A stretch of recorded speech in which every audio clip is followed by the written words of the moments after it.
en sus casas o ustedes son de los que lo aplican o así, pero generalmente, eh, bueno, al menos mi mamá, yo recuerdo cuando yo estaba pequeña y demás, que ella siempre, digamos, cuando iba a lavar un inodoro, ella siempre hacía una mezcla, agarraba, echaba jabón en polvo, le echaba un desinfectante, le echaba cloro, le echaba, etcétera, hacía una mezcla y ella iba y lo ponía en el baño, lavaba y luego dejaba un poco más de mezcla reposando un rato más. ¿Cuál es el problema? Que básicamente ella está agregando ahí limpiadores y desinfectantes que no van a hacer la acción correcta. ¿Por qué? Porque ambos procesos tienen que hacerse, pero tienen que hacerse por aparte. ¿Ok? Entonces, ¿cuál es la diferencia entre la limpieza y la desinfección? Precisamente que cuando hablamos de limpieza, estamos hablando de quitar la suciedad. ¿Ok? Eso es como que yo llegue y les digo a ustedes que ustedes van a llegar y van a lavar el carro y que le van a llegar y le van a poner junto al jabón la cera, ¿verdad? Probablemente no quede bien. Uno tiene un paso a seguir. Primero debemos de lavar el carro, después de lavarlo ponerle la cera. ¿Ok? Si yo llego y pongo la cera primero antes de lavarlo, yo voy a llegar y voy a poner la cera sobre el barro que tiene el carro y pues no va a servir de nada, ¿verdad? Entonces siempre debemos de seguir una línea, ¿verdad? Entonces en el caso de las superficies es limpieza primero y desinfección. La limpieza es quitar la suciedad, ¿verdad? Todo lo que nosotros macroscópicamente podemos ver, el polvo, restos de medio de cultivo, restos de piezas, etcétera. Todo lo vamos a limpiar. Esa limpieza, a pesar de que disminuye la carga microbiana, no está destinada a eliminar microorganismos, ¿ok? Este tipo, digamos, la limpieza como tal, lo que está es, la función es únicamente quitar la materia orgánica, ¿ok? Lo único es que si tomamos en cuenta, digamos, el barro, la suciedad, el polvo, etcétera, también alberga microorganismos. Entonces, cuando ustedes quitan la suciedad, evidentemente una gran cantidad de microorganismos se van con la suciedad, pero no quiere decir que se van todos, ¿ok? La limpieza como tal, lo que les digo, no está destinada a la eliminación de microorganismos, sino más bien a la eliminación de materia orgánica, ¿ok? En el caso de los limpiadores, nosotros le denominamos detergentes. Cada detergente se va a utilizar dependiendo de la superficie y de la suciedad que queremos quitar. Eso es más o menos como en la casa, y no voy a mencionar marcas, pero generalmente existe una marca de limpiadores, que existe el limpiador para vidrio, existe el limpiador para cocinas, que es para emulsionar grasas, existe el limpiador para fregaderos, etcétera, ¿verdad? Existe como un tipo de limpiador para cada superficie. Eso es a nivel doméstico. A nivel industrial pasa exactamente lo mismo. Van a existir diferentes tipos de detergentes que dependen del tipo de suciedad que queremos tratar y del tipo de superficie, ¿ok? Porque eso es importante. Tampoco vamos a utilizar detergentes que vayan a dañar las superficies, ¿ok?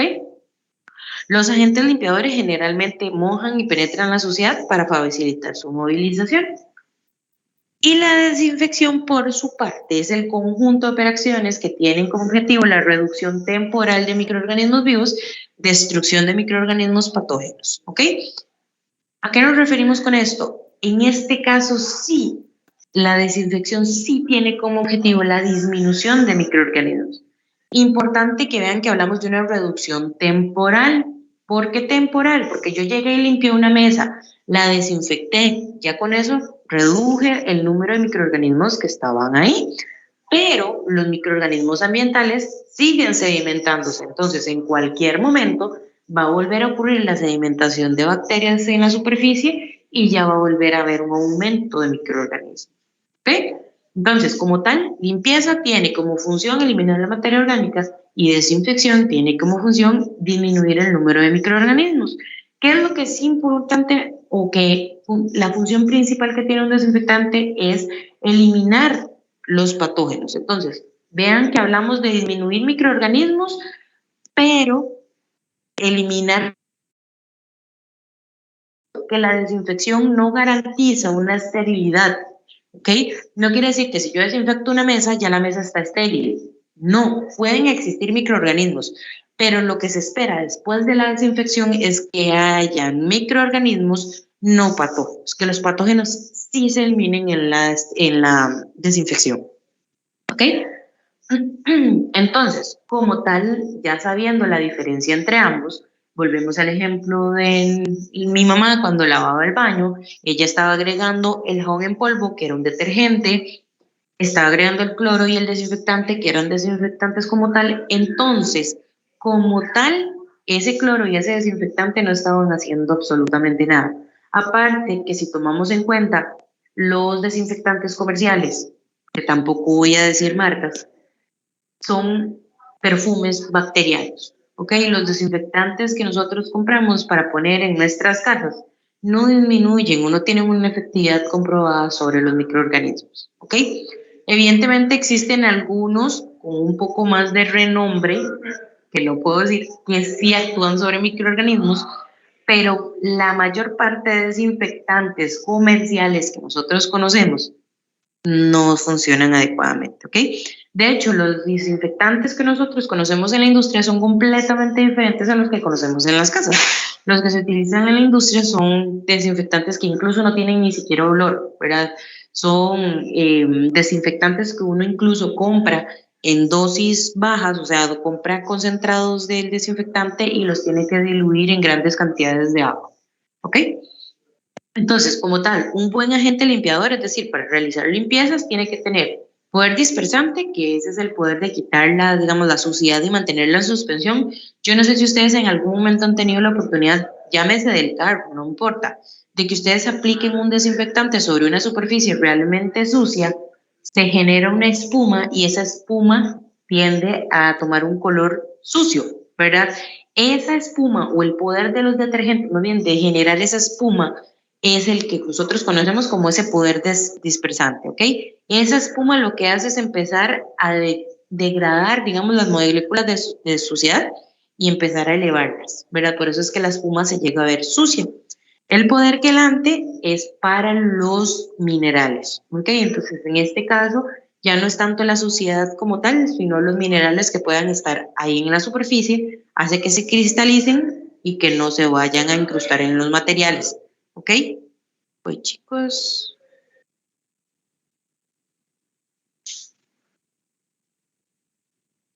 perdón chiquillos, ¿me están escuchando? Sí, profe.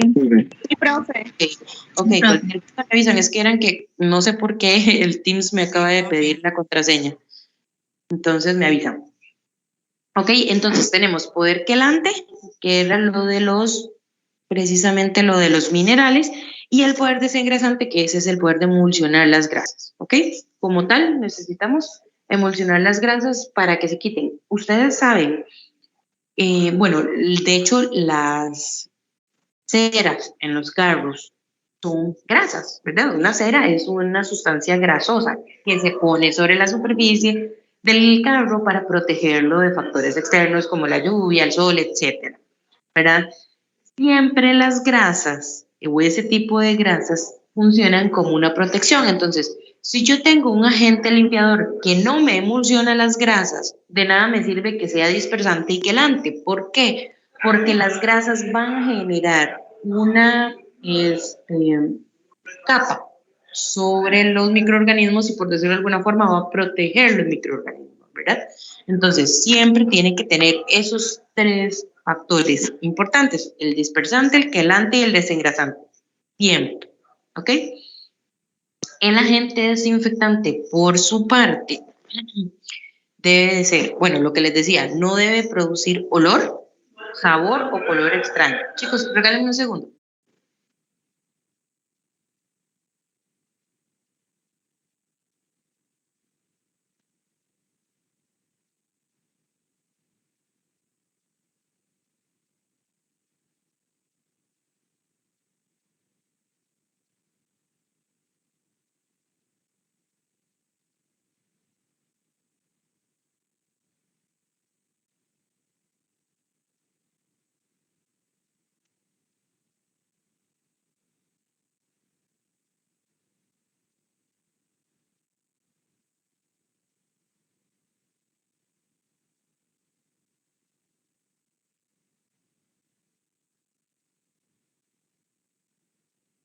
Listo.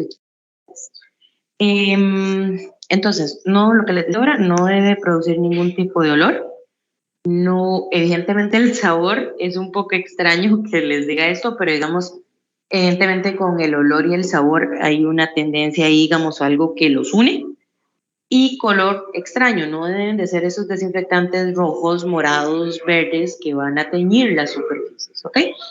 Entonces, debe ser básicamente los desinfectantes que utilizamos a nivel industrial son incoloros, inoloros y básicamente se colocan sobre la superficie o a únicamente hacer su función que es disminuir la carga microbiana, no más, ¿ok? No debe ser tóxico, perdón, en la dosis de empleo. Cuando hablamos de dosis de empleo es lo que les decía ahorita. Por ejemplo, uno de los desinfectantes que se utilizan a nivel industrial es el amonio cuaternario. ¿Okay? El amonio cuaternario se compra en botellas, digamos, por ejemplo, para uso doméstico se puede utilizar botellas de 100 mililitros, ¿verdad? Entonces, ustedes tienen que agarrar 10 mililitros y diluirlo en 1 litro de agua. Entonces, esos 100 mililitros, en lugar de rendir 100 mililitros, rinde para 10 litros, ¿verdad? Entonces, cuando hablamos de dosis de empleo, hablamos de los 10 litros, es decir, del producto ya diluido y listo para usar. ¿Por qué? Porque el amonio cuaternario en la dosis que uno compra es tóxico. Entonces, no, con esto necesito que entiendan la diferencia entre la forma en que uno lo compra y la forma de la dosis de empleo. ¿Ok? No debe ser tóxico en la dosis de empleo como tal. ¿De acuerdo? No ejercer una acción perjudicial sobre las superficies, igual que el agente desinfectante, no debe dañarme, no debe corroerme, no debe dañarme, o sea, desgastarme, digamos, las superficies. Ser efectivo en las condiciones de temperatura, tiempo de contacto, pH y grado de contaminación en que debe de ser utilizado. Eso es importante. Los agentes desinfectantes son tal cual como un antibiótico, como un médico. ¿Verdad? A uno le dicen, usted tiene que tomarse el jarabe para la tos cada 8 horas. Y ustedes saben que si ustedes no se toman el jarabe cada 8 horas, sino que se lo tomaron una vez, 2 veces al día como máximo, y pues no va a ser el mismo efecto que tendría un producto. Voy, chicos.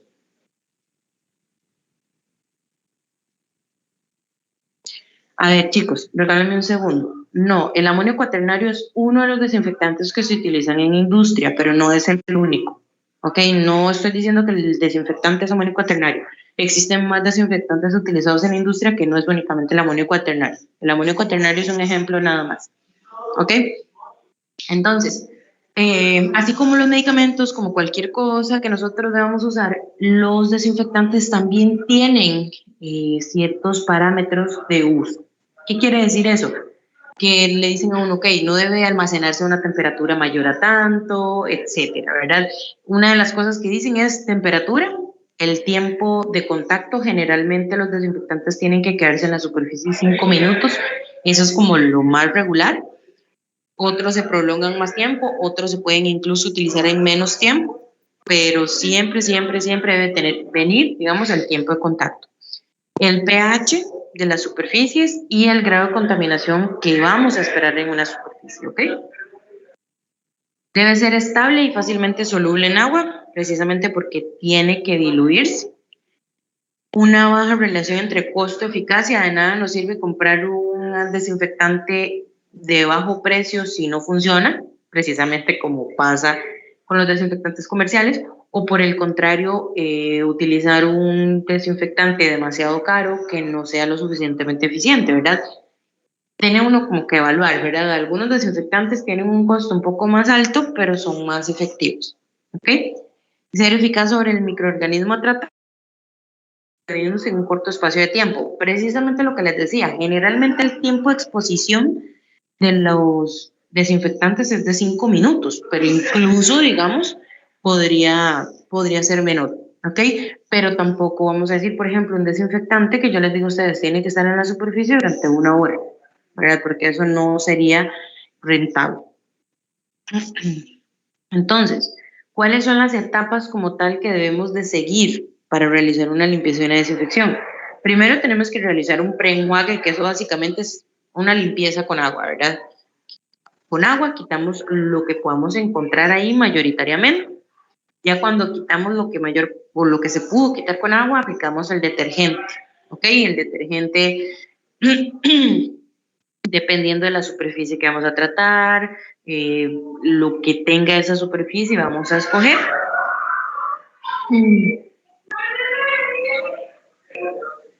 Y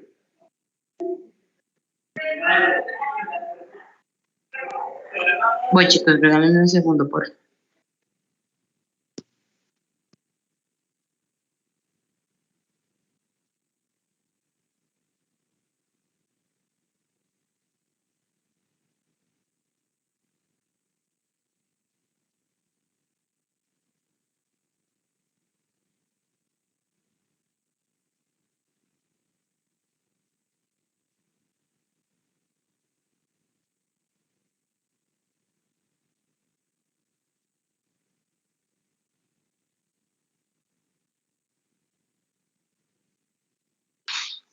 Listo, chicos. Dani tiene la mano levantada. ¿Ocupaba preguntar algo?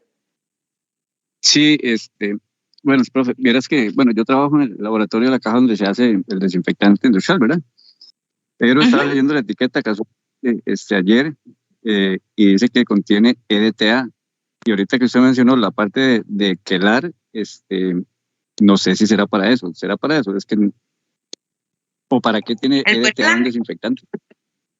¿Perdón? El EDTA me parece más que es para los minerales. Sí, es que me llamó la atención que... Pero recuerde que el EDTA tiene tiene un poder antimicrobiano. Ah, ok. Sí, entonces es como varios.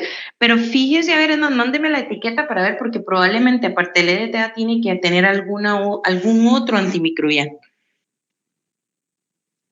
Voy a buscar la etiqueta. Dale.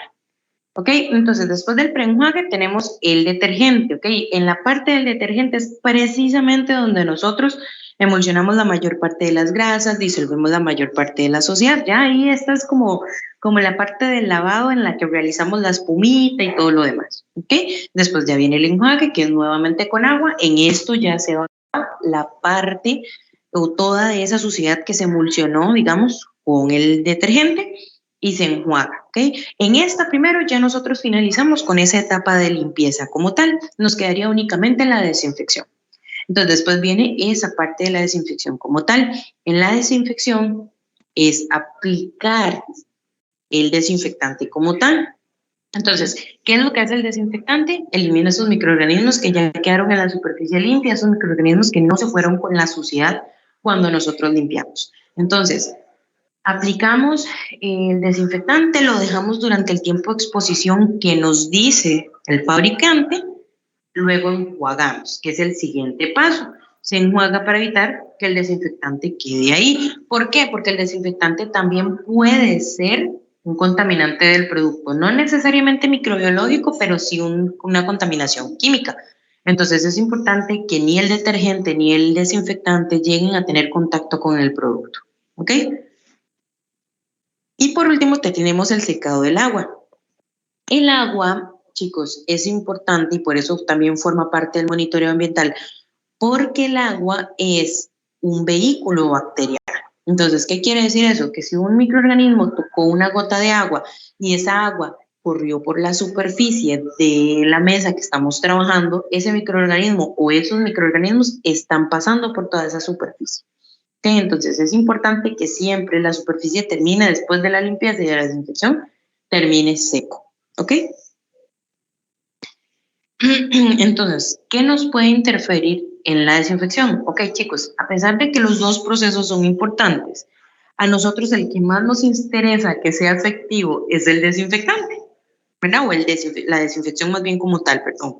Entonces, si nosotros realizamos una desinfección adecuada, como bien, si realizamos una limpieza adecuada, entonces hay una desinfección adecuada, pero la desinfección es como lo más importante. Entonces, ¿qué puede interferir en ese proceso de desinfección o que no sea adecuado o qué puede interferir como tal? Los tipos de microorganismos. Entonces, si nosotros estamos aplicando un desinfectante que no me va a actuar sobre los microorganismos que yo quiero tratar, Entonces voy a aplicar, como quien dice, un desinfectante a lo loco y a lo tonto porque no me va a funcionar. La cantidad de microorganismos que hay en la superficie, o sea, y eso va también mucho de la mano con la de limpieza. Si yo no hice una limpieza adecuada y quedó mucha partícula de polvo con partículas de microorganismos, eso aumenta o hace que sea una población muy grande de microorganismos dentro de la superficie, entonces es más difícil de eliminar. Recuerden que los tiempos de exposición eliminan, pero cuanto mayor sea la carga microbiana, también va a ser más difícil, digamos, pues eliminarlos, ¿ok? El tiempo de actuación y concentración del producto, esos son los factores críticos. Entonces, ¿qué pasa? Si yo tengo que diluir 10 mililitros en 1 litro, pero resulta que solo me quedaron 7 mililitros. Entonces, ¿qué importa? No importa, voy a usar esos mismos 7 mililitros en el mismo litro. No voy a hacer un factor de conversión, no me importa. No creo que afecte en gran magnitud que en lugar de 10 le ponga 7. Sí va a afectar. ¿Ok? Entonces, siempre es importante que trabajemos con la regla. Si por alguna razón me quedaron solo 7 mililitros, pues no lo voy a diluir en 1 litro, sino lo voy a diluir en 700 mililitros, perdón. Y lo que les decía, por lo general el tiempo de actuación es de 5 minutos. Y evidentemente la materia orgánica, si nosotros no eliminamos la materia orgánica antes de la desinfección, va a ser una desinfección inadecuada. Aparte, el desinfectante también puede, el detergente, disculpen, el detergente también puede actuar como un inactivador del desinfectante. ¿Ok? Bueno, lo que les decía, otras sustancias, el jabón, detergentes, corcho, algodón, cualquier tipo de material que pueda quedar en esa superficie puede reaccionar sobre el desinfectante neutralizándolo. La superficie de actuación, eso es una limitante generalmente, digamos, en las zonas difíciles de llegar. Por eso es que los cuartos limpios generalmente se trabajan que no tengan grietas, que no tengan esquinas, que no tengan cuadrados como tal, sino que, perdón, se trabaje con bordes redondeados, etcétera. Entonces, esos lugares siempre debemos de tomarlos muy en cuenta. Esas esquinas, esas zonas de difícil actuación, digamos, una de las cosas, por ejemplo, que no se toma mucho en cuenta a nivel, digamos, de uso doméstico o así, es limpiar, por ejemplo, las superficies de las mesas, por debajo también. Generalmente uno tiende a limpiar solo de las superficies y no existe la costumbre de limpiar debajo. La parte de abajo de las mesas también es importante limpiarlas. ¿Por qué? Y vean qué cosa más sencilla podría pasar.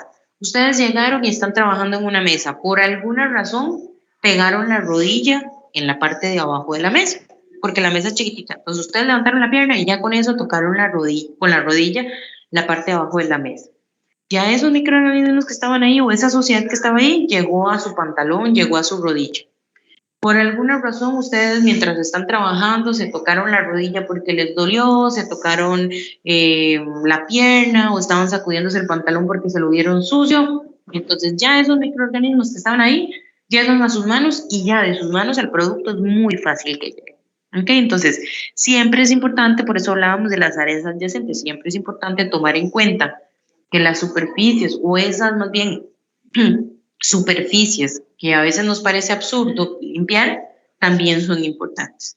La temperatura, lo que les decía, generalmente el desinfectante viene y dice, ok, esto tiene que aplicarse entre 25 y 30 grados centígrados. Si yo lo apliqué en un cuarto limpio en el que está 19 y el desinfectante no funcionó adecuadamente, no es culpa del fabricante, sino es culpa nuestra que no seguimos las instrucciones. Perdón, y la formación de biofilms o películas. Los biofilms son la capacidad que tienen algunos microorganismos de formar, como quien dice, colonias, ¿verdad? Grandes colonias con materia orgánica. Entonces, los microorganismos buscan de todas las maneras posibles su supervivencia. Entonces, ¿qué es lo que hacen? Ellos se unen como en colonias bacterianas, agregan sustancias y generan como una capa protectora, ¿verdad? Que los protege y los tiene ahí, digamos, a salvo en las superficies. Entonces, esa capa protectora, nosotros por más que limpiemos, por más que desinfectemos, cuesta mucho limpiarlas si no las conocemos, más aún que son partículas microscópicas, ¿verdad? Entonces, eso generalmente se relaciona con los polímeros extracelulares que tienen los microorganismos. ¿Ok? Se forman en superficies de acero, vidrio, fórmica y polipropileno. y resisten hasta 3.000 veces más el ácido hipocloroso, ¿ok? Entonces, hay algunos microorganismos y patógenos que tienen la capacidad de formar biofilms. Dentro de ellos tenemos la E. coli enterohemorrágica, Listeria monocytogenes, Salmonella typhimurium, Campylobacter jejuni, Yersinia enterocolítica, Staphylococcus aureus y bacterias gram negativas con formadoras de esporas como Bacillus. O bacterias del género Bacillus son bacterias generadoras de esporas. ¿Ok? Entonces, esto es más o menos a lo que nos referimos con un biofilm. Básicamente, se genera... Perdón, chiquillos. Se genera cuando existen varias bacterias, ¿verdad? Se unen precisamente como en colonias, se agrupan, van formando materia orgánica, por decirlo de alguna forma, alrededor de ellas, forman una microcolonia y esa microcolonia cada vez que se va haciendo más grande, porque recuerden que los microorganismos se siguen multiplicando, entonces al multiplicar se van a hacer más y más y más colonias, también van a generar más y más y más biofilm, más microcolonias, perdón. Ese conjunto de microcolonias forma precisamente lo que nosotros conocemos como un biofilm. Y a pesar de que aquí se ve una partícula muy grande a nivel real o a ojo humano, nosotros no logramos identificar un biofilm. Entonces, siempre es muy importante que la limpieza y la desinfección se realicen rutinariamente para evitar que se formen los biofilms. ¿Ok? Eso es precisamente lo que son células que se unen, forman una célula más fuerte y después de eso ya se forma el biofilm maduro. Ya el biofilm maduro es, digamos, como decirles a ustedes que durante las primeras fases está construyéndose la casa y no tiene techo, entonces cualquier cosa las eliminaría. Ya cuando el biofilm está formado es como que la casa se terminó y ya tiene el techo, entonces ya básicamente no hay forma de eliminarlos, ¿ok? O sí hay forma, más bien, pero ya es una forma, o se complica un poco más, ya no se puede hacer con los desinfectantes convencionales, por lo menos, ¿ok? Entonces, ¿cómo debemos monitorear superficies? Si ya sabemos que tiene que existir una limpieza, desinfección, sigue siendo necesario monitorear las superficies, ¿ok? Entonces, existen varias metodologías para monitorear las superficies. Tenemos los métodos tradicionales, que al igual que en aire, son métodos que se basan en el recuento de microorganismos y la observación directa. Y tenemos los métodos indirectos o no tradicionales, que eso es básicamente saber si está o no está. Después de ahí no nos interesa más información del microorganismo o la cantidad.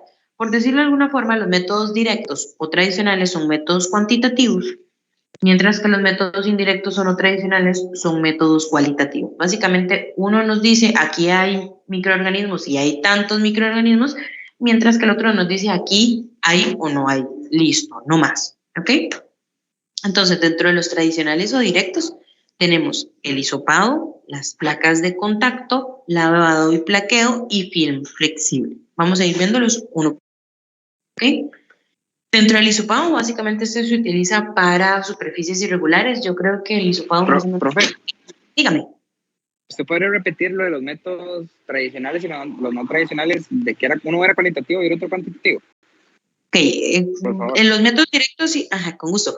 Los métodos directos y tradicionales básicamente son métodos cuantitativos. ¿Por qué? Porque nos dicen, ok, aquí hay microorganismos, nos dice cuántos microorganismos hay e incluso nos permite, por ejemplo, una identificación bacteriana, porque básicamente se basa en el crecimiento en un medio de cultivo. Los métodos indirectos o no tradicionales son métodos cualitativos, porque únicamente se basan en el metabolismo bacteriano para decirnos, ok, aquí hay o no hay, pero no nos dice cuánto hay, no nos dice qué microorganismos son, no nos dice absolutamente nada, solo nos dice aquí hay. Entonces, los no tradicionales o indirectos podrían denominarse también cualitativos. ¿Ok? Ok, profe, gracias. Mucho gusto.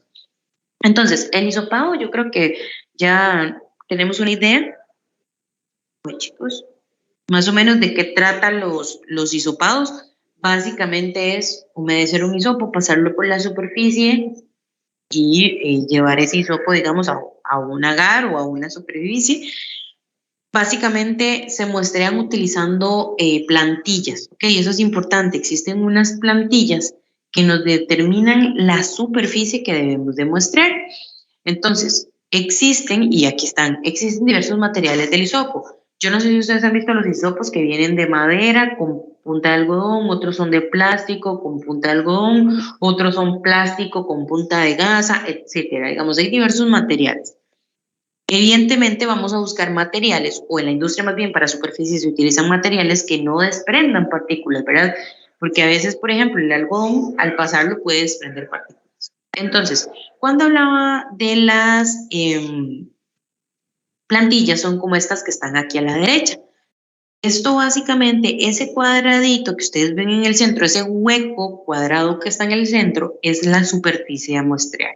¿Ok? No se trata de ir a muestrear, digamos, a lo loco, de llegar y pasar el hisopo a lo que yo quiera. No, se trata de utilizar esa plantilla, pasar el hisopo por únicamente ese cuadrado y eso ya nosotros sabemos que es una cantidad determinada.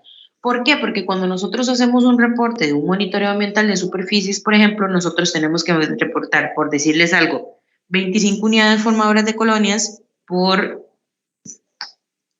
25 centímetros cuadrados.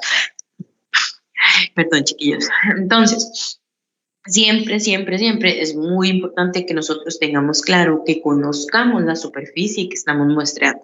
¿Ok? No es, que no sea, digamos, una muestra aleatoria, ¿verdad? Que no conozcamos el tamaño de la muestra que estamos tomando. Entonces, generalmente ya los kits de muestreo ambiental vienen completos, vienen con la plantilla, vienen el hisopo y viene un diluente, ¿verdad? Entonces, básicamente, ¿qué hacemos? Humedecemos, el hisopo en el diluente que viene en el tubo. Cuando ya está húmedo, lo pasamos sobre la superficie en 2 o 3 sentidos diferentes. Entonces, pasamos de izquierda a derecha, luego de arriba hacia abajo y podemos pasarlo otra vez lateral, garantizando que estamos muestreando todo ese cuadrado, ¿verdad? No que estamos, digamos, que no se vean ahí las líneas, sino que se muestre la mayor parte posible, ¿verdad? ¿Por qué? Porque yo tengo que garantizar que efectivamente muestre esos 25 centímetros, ¿verdad? No me va a resultar que por ahí llegue y muestre solamente 10, ¿verdad? Entonces siempre 25 centímetros o los 50, depende de la plantilla que utilicen. Después de que ya pase el hisopo, importante, el hisopo se utiliza húmedo por dos razones. La primera y más lógica es precisamente porque al muestrear con un hisopo húmedo nosotros vamos viendo la superficie donde se va mojando, y la otra es porque los microorganismos tienen una mayor adherencia en el hisopo mojado. Entonces, si nosotros tomamos el hisopo seco, no se van a adherir los mismos microorganismos que se adhieren estando el hisopo mojado. ¿Ok? Entonces, pasamos el hisopo, bueno, lo humedecemos primero estando estéril, pasamos el hisopo, luego lo volvemos a meter en el diluente, homogenizamos ese diluente. Ok, aquí no está. Homogenizamos ese diluente y lo pasamos a alguna placa. Entonces, hay diversas formas que lo hacen las industrias. Algunas industrias, o lo más usado es que se tome una alícuota del diluente y se lleve a una placa, ya sea por vaciado o por esparcido.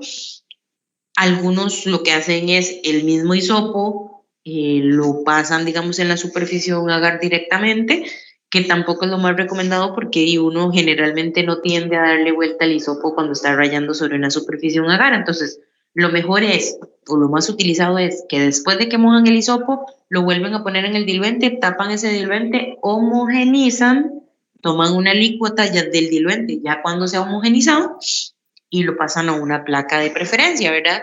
Si estamos buscando microorganismos específicos, por ejemplo, podríamos utilizar un agar específico, pero si no, podrían utilizarse agares generales como agar estándar, agar triticasa soya o etc. ¿Okay? Y a esto es a lo que me refería cuando les decía en dos sentidos, que uno muestrea de arriba hacia abajo y después de izquierda a derecha. Idealmente deberían agregar una tercera dirección, pero si no lo pueden hacer, digamos, no importa, lo hacen con dos direcciones al menos, ¿ok? Pero siempre garantizando que están abarcando toda la superficie que se debe demostrar, ¿ok? Luego tenemos las placas de contacto, que básicamente son placas que ya tienen un agar específico, ya son placas preparadas. Se deben de utilizar únicamente, y esto es importante, las placas de contacto se utilizan únicamente en superficies regulares.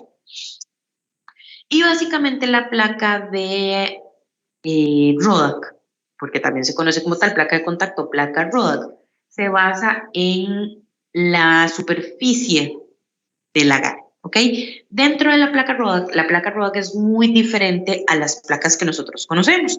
La placa Rodak, cuando ustedes quitan la tapa de la placa, el agar o la superficie del agar queda expuesto, ¿verdad? No es como en las otras, que cuando uno quita la tapa, el agar no está directamente expuesto porque está a un nivel bajo de la placa donde se encuentra, ¿verdad? La placa ROAC, más bien, el agar se chorrea de manera tal que quede una concavidad del agar en la superficie. Entonces, básicamente ustedes quitan la tapa, colocan que la superficie del agar toque la superficie que quieren muestrear, generan una perdón, chiquillos, generan una ligera presión sobre el agar para que toda la superficie del agar esté en contacto con la superficie, quitan la placa ROAC, la tapan y eso es todo lo que tienen que hacer.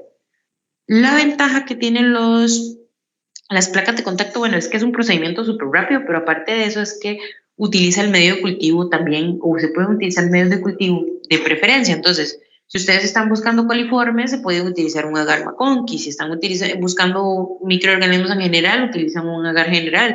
Si están buscando pseudomonas, pueden utilizar un agar cetrimida, etcétera. Digamos, pueden utilizar el agar de preferencia dependiendo de lo que estamos buscando. ¿Ok? No únicamente, porque eso es importante, generalmente cuando hablábamos de monitoreo ambiental utilizábamos, o en aires más que todo, utilizábamos agares generales, ¿verdad? Ya en superficies estamos empezando a utilizar un poco más específicos. No quiere decir que los generales no se utilicen porque siguen utilizándose, pero aquí ya se implementa un poco más los agares o los medios de cultivo específicos. ¿Ok? Entonces, básicamente ven lo que les decía. Si vemos de alguna forma esa imagen, ahí se ve donde se genera la concavidad del agar, que es lo que le permite a ese agar tocar la superficie que vamos a mostrar. Entonces, básicamente lo que les digo, importante, cuando utilicen placa ROAC, porque creo que ustedes las van a utilizar en el laboratorio, siempre rotúlenlas del lado que está el agar. De nada les sirve a ustedes rotular las tapas. Siempre rotulen del lado que está el agar. ¿Ok? Y estas son lo que les decía, las placas de contacto. Básicamente básicamente no, son completamente diferentes a las placas de Petri convencionales, pero la ventaja que se tiene es precisamente eso, que se le pueden chorrear agares diferentes, no únicamente los agares que ya estábamos acostumbrados a utilizar. ¿Ok? Y ambos métodos, bueno, importante, ambos métodos, tanto hisopado como placas de contacto, tienen una baja capacidad de recuperación.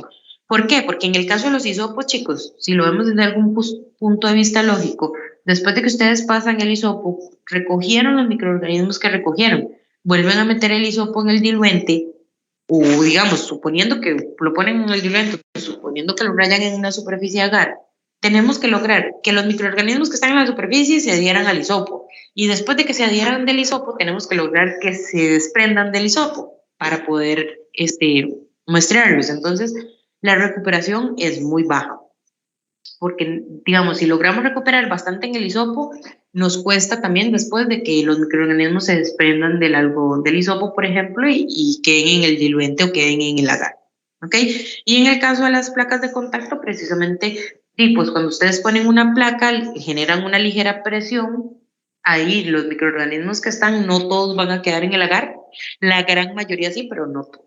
Okay, entonces, por eso se refieren o nos referimos a que tienen una baja capacidad de recuperación. ¿Ok?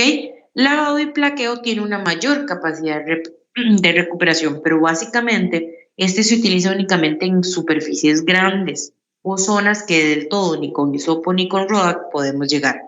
Básicamente, como tal, se trata de lavar la superficie, recoger el agua que nos sobró de ese lavado y llevarlo a una placa, ya sea por vaciado o por esparcido.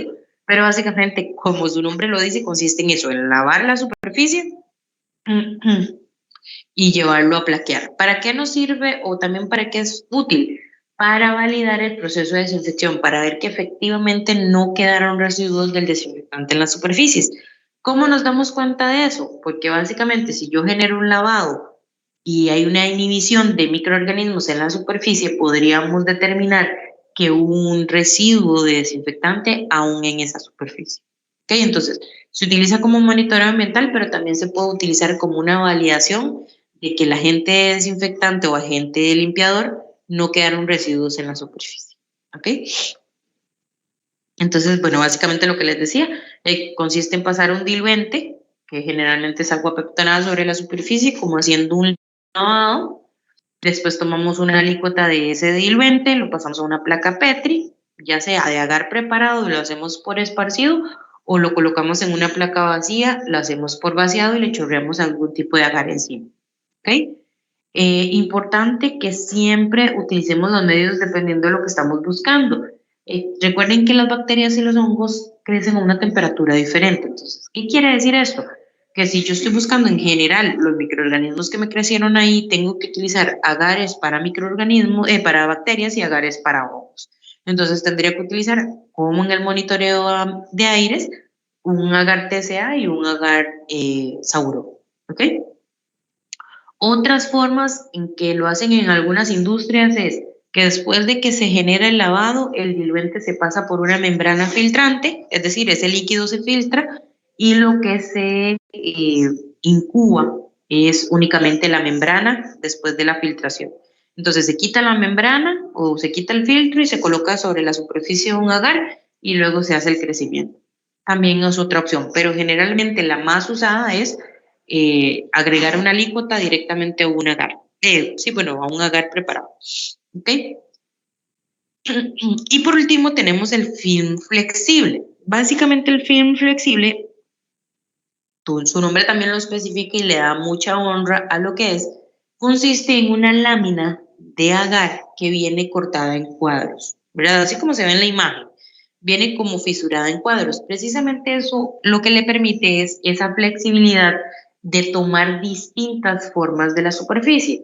Es muy fácil en una mesa que es plana colocar una placa Rodac y listo, ¿verdad? Pero digamos, como esa última superficie, vean que es una superficie de vidrio redondeado. Eso con una placa Rodac no lo hubieran logrado y se les hubiese dificultado con una placa, con un hisopado.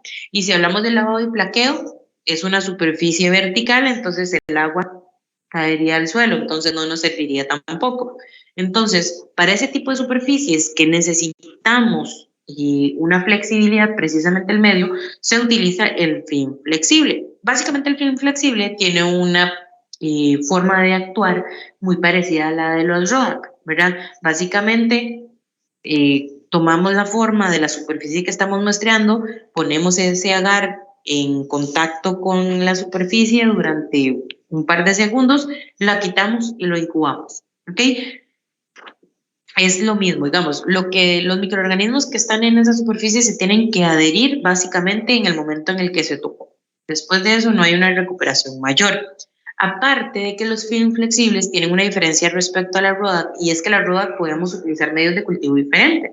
En el caso de los film flexibles únicamente utilizan medios especiales, ¿verdad?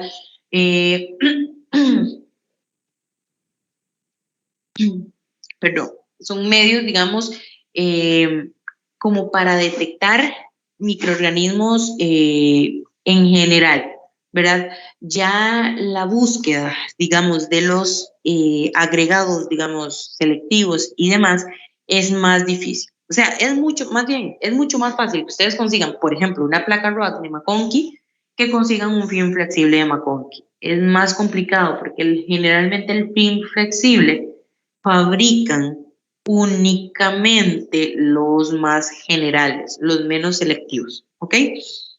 Después de la incubación deben de leerse con un lector automático, ¿ok? Eso es importante, los film flexibles tienen su propio lector, no debemos de hacerlo de los humanos, sino que tienen su propio lector, ¿ok?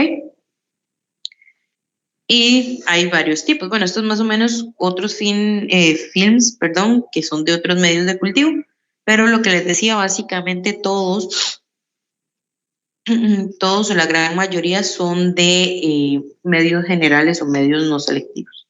¿Ok?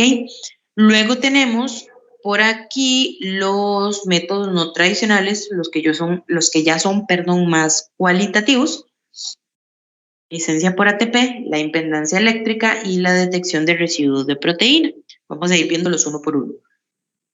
La bioluminiscencia por ATP básicamente es el más usado a nivel de superficies de los métodos indirectos y básicamente se basa en la detección del adenosintrifosfato en las superficies las superficies como tal. Básicamente, y voy a pasarme aquí porque se me hace más fácil explicarles con las imágenes,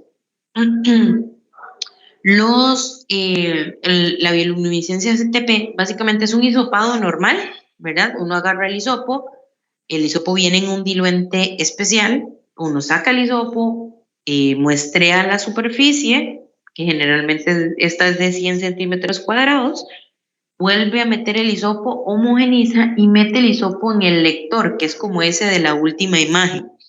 El lector detecta el adenosintrifosfato en el diluente después del muestreo y si hay adenosintrifosfato nos genera una alarma y nos dice, ok, sí hay. ¿Qué pasa con esto? Tenemos ventajas y desventajas. Bueno, lo primero es que es súper sencillo porque es hacer un hisopado y meterlo en un equipo y listo. Sencillo de aplicar, rápido y el equipo es pequeño, pero tiene una desventaja y es que no detecta la procedencia del ATP. Recuerden que el adenosintrifosfato no lo va a generar únicamente los microorganismos en el ambiente, entonces puede que incluso nosotros hayamos generado el adenosintrifosfato, se haya quedado por ahí, o incluso que quede adenosintrifosfato de algún microorganismo que ya fue eliminado y simplemente quedó adenosintrifosfato ahí residual. ¿Ok? Entonces, como tal me dice, aquí hay, y es lo que les decía de los métodos cualitativos, nos dice, aquí hay adenosintrifosfato, aquí hubo presencia de microorganismos, si ya fue o no fue eliminado, yo no lo sé. ¿Ok? Tiene un alto costo respecto a los métodos no tradicionales y tiene algunas limitantes que pueden influir sobre su reacción. Es decir, puede haber, por decirlo de alguna forma, como un inhiban, digamos, la enzima. Luego tenemos la impedancia eléctrica, que básicamente es unos medios de cultivo, líquidos o semilíquidos, que se utilizan para microorganismos específicos. ¿Okay? Y eso es importante. Ya aquí nos estamos haciendo un poco más específicos. Antes hablábamos de cosas generales. Ya con la impedancia eléctrica yo tengo que tener un norte de qué microorganismos estoy buscando. Entonces, básicamente, se detecta la cantidad de cargas eléctricas que se generen dentro del medio después de ser inoculado con el muestreo de la superficie. Básicamente pueden ser diversos tipos, eso es importante. Puede ser que ustedes hagan un lavado y plaqueo, tomen una alícuota del diluente y lo coloquen en uno de los medios de cultivo, pueden hacerlo por hisopado y luego ponerlo sobre el medio de cultivo. Pueden ser muchas formas de inóculo de esas ampollas o de esos medios de cultivo, pero siempre, o básicamente lo que se basa como tal es, yo utilicé una ampolla, digamos que para coliformes, ya inoculé la ampolla y meto esa ampolla al equipo. El equipo básicamente lo que detecta son los parámetros eléctricos que genera el metabolismo bacteriano y me genera una alarma. ¿Ok? ¿Por cómo lo detecta? No es que se generen así como rayos y centellas, ¿verdad? Dentro del medio de cultivo, pero sí detecta una carga o un cambio en la conductividad eléctrica que hay en el líquido. ¿Ok? Y eso lo produce únicamente el metabolismo activo bacteriano. ¿Qué quiere decir eso? Que si tengo microorganismos muertos, no me los va a detectar una impedancia eléctrica. ¿Ok? Vamos a ver. Bueno, importante, los viales estos, después de que son, digamos, inoculados, entran al equipo con 2 electrodos, ¿verdad? Los electrodos son los que van a detectar ese cambio en la conductividad. ¿Ok? Vamos a ver, listo. Las ventajas se pueden realizar con microorganismos adheridos a la superficie o en suspensión. Es sencillo, rápido y puede detectar microorganismos vivos. Que eso es una ventaja, pero a la vez también es una desventaja, porque más bien me detecta únicamente los microorganismos vivos. Sí, lo que les digo, si ya están muertos, partículas inertes de microorganismos ya no las detecta. ¿Okay? Y las desventajas, igual que todos los métodos indirectos, alto costo y requiere un control muy estricto de los parámetros. ¿Okay? ¿A qué nos referimos con controles estrictos? Digamos que aquí sí tenemos que tener cuidado con no contaminar una muestra en la impedancia eléctrica todavía más, porque incluso, digamos, nosotros podríamos generar cargas estáticas.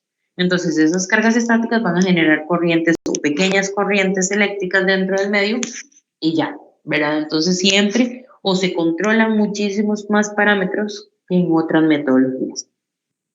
¿Ok? Y por último tenemos el detector de residuos de proteínas, que eso no es nada más y nada menos que una reacción de Biuret. Yo no sé si ustedes lo vieron en biología o no lo vieron, pero no importa, básicamente existe un reactivo, el reactivo de Biuret, que es un reactivo que en presencia de proteínas cambia el color. ¿Okay? El reactivo como tal se llama Benedict. ¿Ok? Básicamente, igual, lo mismo consiste en un hisopado, ¿verdad? Voy a pasarme para la otra para que lo vean mejor. Consiste en un hisopado, ya el hisopo viene en un diluente, entonces ustedes lo sacan, hisopan la superficie, lo vuelven a meter en el diluente, lo homogenizan y lo meten en un equipo. Básicamente, perdón, básicamente existe el lector de los métodos, del residuo de proteínas. También si ustedes lo quisieran ver, lo van a ver también a ojo humano. Porque básicamente de un diluente que es incoloro naturalmente, al estar inoculado, si la superficie está limpia, si no hay microorganismos, va a permanecer incoloro. Pero si existen microorganismos, va a haber un cambio de color a violeta. ¿Ok? Por eso les digo que la reacción de Biuret, si no la vieron en biología, básicamente se utiliza para detectar proteínas. Entonces, también se puede utilizar como una forma de detección de proteínas en un alimento, etc.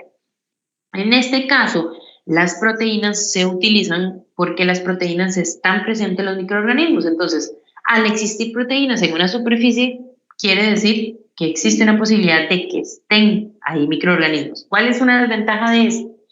Que no sabemos si esos microorganismos que están ahí, si esas proteínas proceden de microorganismos vivos o de microorganismos muertos. ¿Ok? Igual tiene un alto costo, pero dentro de las ventajas, igual tenemos que hacer un equipo pequeño, sencillo de aplicar y rápido. Cuando uno realmente evalúa la relación costo-beneficio ya en métodos de superficies, la relación va más en costo-beneficio hacia los métodos directos que a los no tradicionales. En aire era al revés, ¿verdad? Uno decía, sí, vale más un equipo de método indirecto, bueno, no tradicional, pero era más efectivo. En el caso de las superficies, no. O sea, que si bien es cierto, me da un resultado más rápido, no me da una mayor información. Entonces, el hecho de que yo llegue y les diga a ustedes, ok, chiquillos, en esta mesa, si hay bacterias, no me dice mayor o no me da mayor información, ¿verdad? Me sirve más que usted llegue y diga, ok, en esta mesa hay tantas colonias, hay tantos microorganismos, X, Y, Z microorganismos con nombre y apellidos, a saber si hay o no hay. Recuerden que la superficie nunca va a ser estéril. O sea, tampoco es como que estamos mostrando una superficie estéril como para nosotros que nos funcione un método indirecto que es básicamente cualitativo. Sin embargo, se utilizan, ¿ok?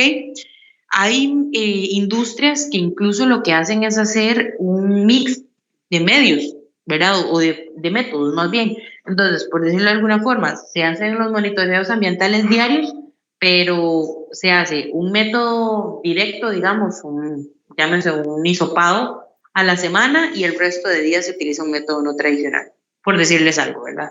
Entonces hay industrias que aplican varios, ¿verdad? Evidentemente, pues lo que les digo, a pesar de que los indirectos son los que menos información brindan, y pues también son los más caros. Entonces, aquí, cuando ya empezamos a evaluar la relación costo-beneficio, pues aquí nos vamos a inclinar un poco más por los métodos indirectos. ¿Ok? Y vamos a ver, chicos, ya no me da chance de terminar el monitoreo de aguas. Entonces, vamos a dejar el monitoreo de aguas para la próxima semana con la clase de Mediafil. ¿Ok? Entonces, la otra semana empezamos con esta, bueno, terminamos más bien esta y después vemos Mediafil, porque la clase de Mediafil es bastante corta, entonces mejor lo dejamos para la otra semana, ¿ok? Díganme si tienen dudas respecto a superficies.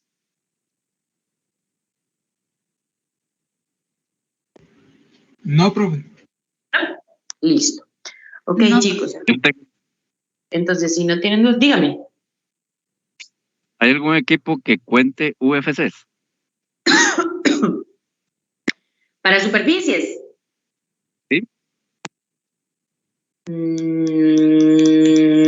No. Solo manual. Sí, solo manual. Es que, digamos, en los que nosotros logramos contabilizar digamos, las colonias, son únicamente, digamos, ya a observación nuestra. Pero, digamos, evidentemente sí existen equipos, porque ya ahora existen equipos que uno coloca la placa y ya cuenta las colonias, pero, digamos, un método que sea completo para superficies, que yo le digo a usted, ok, el equipo le hace desde el muestreo hasta el conteo de colonias, no. Digamos, de ahí lo más así que yo le podría decir es como, ok, usted realiza un método tradicional y luego cuando ya hay crecimiento lo mete en esos lectores de colonias automatizados, pero como tal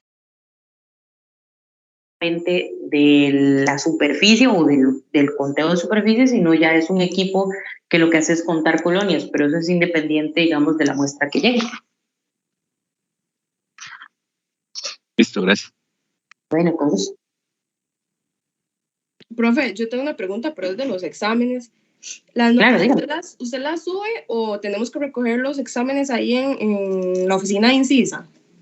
Chiquillos, tengo que confesarles que entre todo el corre-corre de mi hijo, vean, hasta ahora, es que ese chiquito ha podido volver a hablar, se me ha ido por completo publicarles las notas. Yo ya las tengo listas, entonces apenas llega a mi casa, las termino de pasar porque todavía me faltaban los de reposición y se las paso hoy mismo a la aula virtual. Igual yo lo que voy a hacer es mandarles el examen para que no tengan que ir hasta la oficina de Incisa porque pues, ellos no tienen horarios sábados. Se las voy a dejar con la profe de laboratorio para que ella se las esté entregando en laboratorio. ¿Qué les parece? Está bien, profe, muchas gracias. Bueno, con mucho gusto. Listo, chicos, que tengan excelente noche entonces. Profe, Gracias.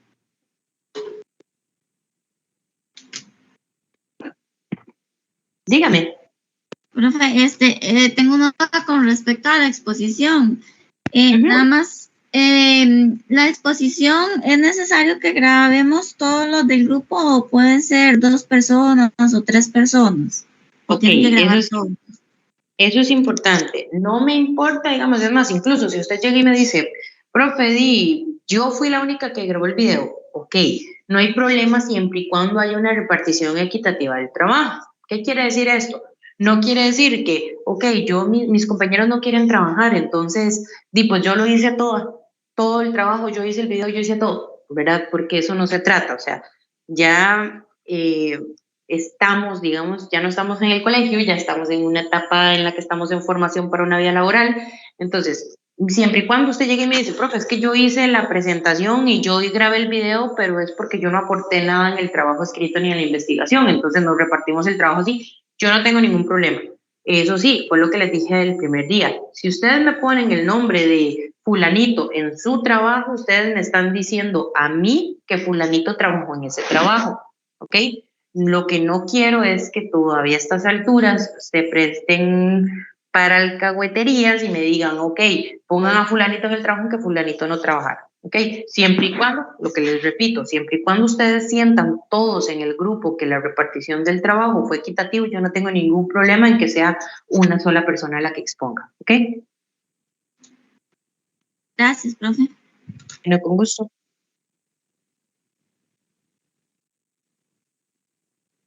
Chao, profe, buenas noches. Profe, gracias. Buenas noches.